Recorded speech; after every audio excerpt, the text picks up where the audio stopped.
আমি যদি ইলেকশনে হারি, আমার ইলেকশনে হারার একটা বড় কারণটা আমি জানি, যেটা না করলে আমার হারার সম্ভাবনা কম, যদি হারি তাহলে ওই কারণেই হারবো, সেটা হলো আমি আমার আদর্শ থেকে সরতেছি না। ধরেন এখন আওয়ামী লীগের ভোট ব্যাংকটা নেওয়ার জন্য আমার যেই ধরনের কথা বলা দরকার, মানে ওইটা বললে আমার তো নিজের আমার কাছে হিপোক্রেট মনে হয়। বরং আমি ওই আওয়ামী লীগের জন্য চেয়ে থাকি যে মানুষটা বলবে আমি আওয়ামী লীগ এবং ওসমান হাদি যে সেটাই, কিন্তু আমি আওয়ামী লীগ হয়েও তারে ভোট দিব এই জন্য যে ও ক্ষমতা আসলেও কোনোদিন জুলুম করবে না আমার উপরে। কারণ আমরা আমার শত্রুর সাথে জুলুম চাই না, আমরা ইনসাফ চাই, ইনসাফের রাজনীতি করতে চাই।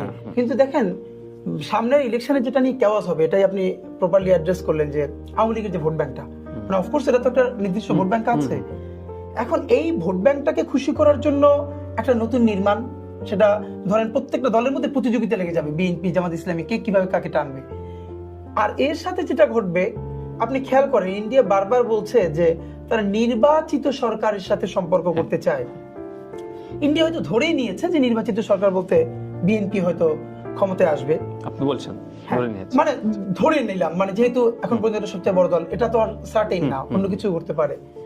কিন্তু যেটা এখানে ব্যাপার আমি আপনাকে বলি, বাংলাদেশের আওয়ামী লীগের বাইরে আর কোনো দল ভিশনারি পলিটিক্স করে না, করে নাই।